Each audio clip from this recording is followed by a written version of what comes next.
didn't have machinery underground. They drilled their holes by hand. I'm going to show you a little that way at our next stop when we go up into the stope.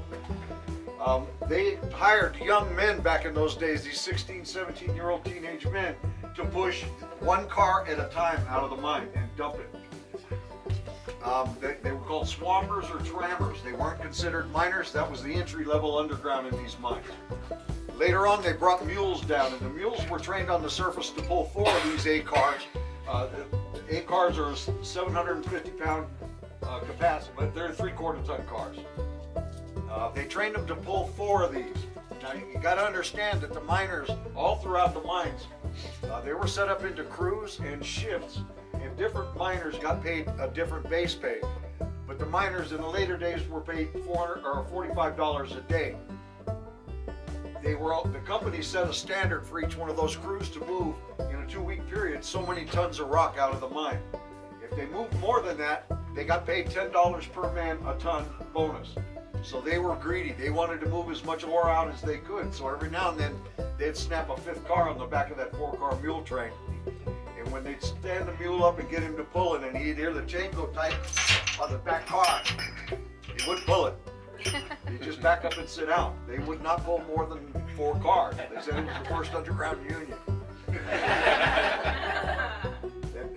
Another thing about the mules is when they brought those mules down here, they kept them down here. They didn't take them back up to the surface. They had areas for them. It was basically just a big hole in the wall with a chain across it, hay on the bottom, and they were fed and groomed and taken care of down here by a team of men called mule skinners. And they didn't take them back up to the surface. They kept them down here. And understand that the only light that they had down there was candlelight. When each shift came to work, every man was issued 3 candles. So the mules constantly lived 24/7 in a state of twilight. Well, you know how your pupils will constrict and dilate with the changes in the light? Well, the mules, their pupils atrophy because the light never changed for them. When they saw that was happening to the mules after maybe a year or so, they would mask them and put a little slit over their eyes. Then they would put them in a cage or walk them out the mine and take them to the surface and put them out to pasture with that mask on. Every couple of days they would come out and open those slits a little bit more and a little bit more until their eyes returned to normal. The cool thing the company did at that point was they didn't take them underground again. They considered that particular mule had done his time underground, and they gave these mules away to the local populace. Maybe a merchant that might need to pull a cart, or a rancher or a farmer or something like that. But they simply gave them away to whoever needed them in the community. Now,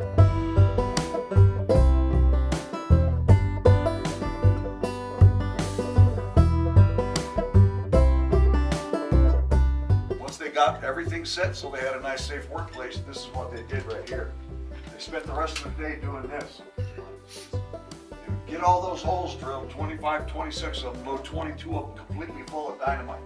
The way that they did that is you take a stick of dynamite, poke a hole in it, put a plastic cap in there, attach a 12-foot black powder fuse to it, stick it in the hole, and with a loading stick like this, gently push it all the way to the back of that, and gently, because you got a cap in it, all the way to the back of the 7-foot hole.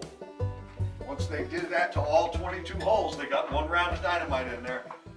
Then they could take more dynamite, rip it with their pocket knife, stick it in that same hole, and mash it back in there, just crush it back in there. And make it expand and fill up the hole, and continue and continue and continue with maybe 10 or 12 sticks of dynamite until you get all the way out to the face. Do that with all 22 of them. Now, why only load 22 out of 26 holes? The reason being, and I'd like to meet the guy that came up with this. I don't know who it was or when it was, but if you were to load them all and light them off, and you didn't give the rock anywhere to go, remember you're blasting 7 feet back in there in solid rock. You don't give the rock room to move, it's not going to go anywhere. You're not going to break it. All that energy is going to shoot right back out this hole in the form of fire, just like a shotgun. So they did this right here. This part of the face is called a 5-hole burn. This round is going to be my first round to go off. When that goes off, it's going to break into these 4 holes here. That round's going to go off and break down into there. This one's going to break up. The breast holes are going to break in. Once those all go off like that, you've broken all that rock, but it's still in there. And you want to get it out, the bottom rounds are called lifters. They're the last to go. When those go,